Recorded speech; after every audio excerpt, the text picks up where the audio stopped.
ఉమ్మడి పశ్చిమ గోదావరి జిల్లాలో లోకేష్ యువగళం పాదయాత్రకు అపూర్వ స్పందన లభించిందని దెందులూరు మాజీ ఎమ్మెల్యే టీడీపీ సీనియర్ నేత చింతమనేని ప్రభాకర్ అన్నారు. వైసీపీ ప్రభుత్వం ఎన్ని ఆటంకాలు కల్పించినా అక్రమ కేసులు పెట్టిన పాదయాత్ర ఆగలేదంటున్న చింతమనేనితో మా ప్రతినిధి రాంబాబు ఫేస్ టు ఫేస్. ఉమ్మడి పశ్చిమ గోదావరి జిల్లాలో నారా లోకేష్ యువగళం పాదయాత్ర పెను ప్రపంచం సృష్టించింది.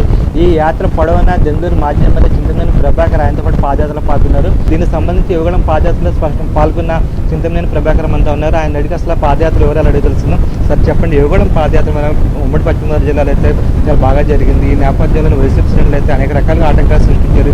మీ మీద కూడా అక్రమ కేసు పెట్టారు. అసలు దీన్ని ఏ విధంగా భావించవచ్చు?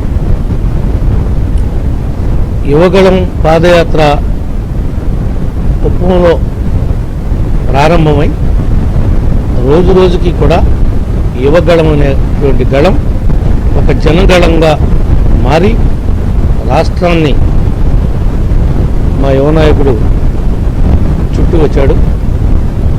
రేపు 20వ తారీఖు ముగింపు సభ జరగబోతా ఉంది. ఒక్క ఉమ్మడి పశ్చిమ గోదావరి జిల్లాయే కాదు, అన్ని జిల్లాల్లో కూడా నువ్వా నేనా అన్నట్లుగా పోటాపోటీగా మా నాయకులు, కార్యకర్తలు, ప్రజలు, ముఖ్యంగా అనేక వర్గాల వారు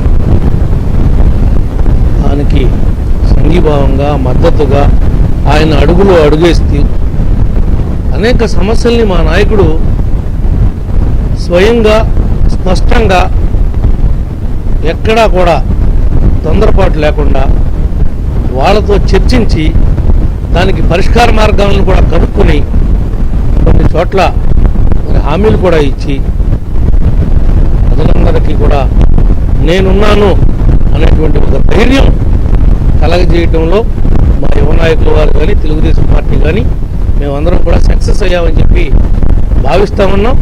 అదే సమర శంకరావంగా మారి పవన్ కళ్యాణ్ గారు, చంద్రబాబు గారు, లోకేష్ బాబు గారు నాయకత్వంలో ఒక ఉప్పినలాగా వచ్చి ఆ ఉప్పినలో వైఎస్ఆర్ కొట్టుకుపోయే రోజులు దగ్గరలో ఉన్నాయని కూడా ఈ సందర్భంగా తెలియజేస్తున్నాం.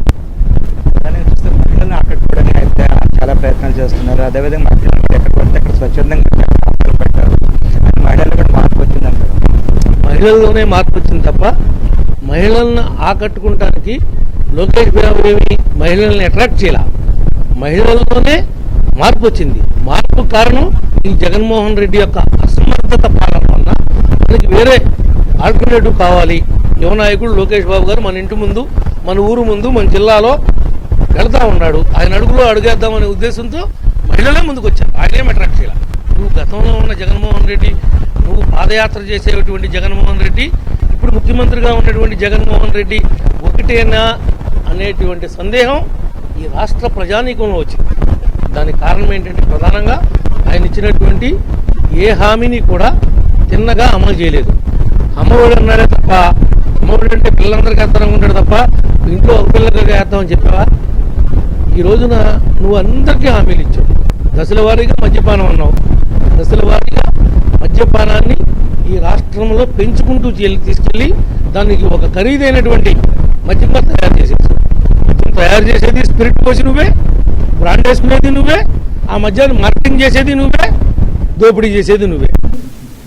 ఇది దెందులూరు మాజీ ఎమ్మెల్యే టీడీపీ సీనియర్ నేత చింతమనేని ప్రభాకర్ చెప్తున్నారు. ప్రధానంగా యువకుల పాదయాత్రకు అనేక రకాల ఆటంకాలు కల్పించారు. ఆయన ఎక్కడ అసలు నారా లోకేష్ బెదరకోకుండా తన పాదయాత్ర కొనసాగించారు. అదేవిధంగా ప్రభుత్వ వైఫల్యాలు ప్రజలను తమ టీడీపీ వైపు తిప్పేలా చేశాయని చెప్పేసి ఆయన స్పష్టంగా చెప్తున్నారు. రాబోయే రోజులు ఖచ్చితంగా అంటే 3 నెలల కాలంలో టీడీపీ ఖచ్చితంగా గవర్నమెంట్ ఫామ్ చేస్తుంది, వైసీపీ ప్రభుత్వం పూర్తిగా పతనం అవుతుందని చెప్పేసి ప్రభాకర్ చెప్తున్నారు. వీడియో జర్నలిస్ట్ వెంకటేశ్వర రాంబాబు, ఏబీఎన్ ఆంధ్రజ్యోతి, దుగ్గరాల నుంచి.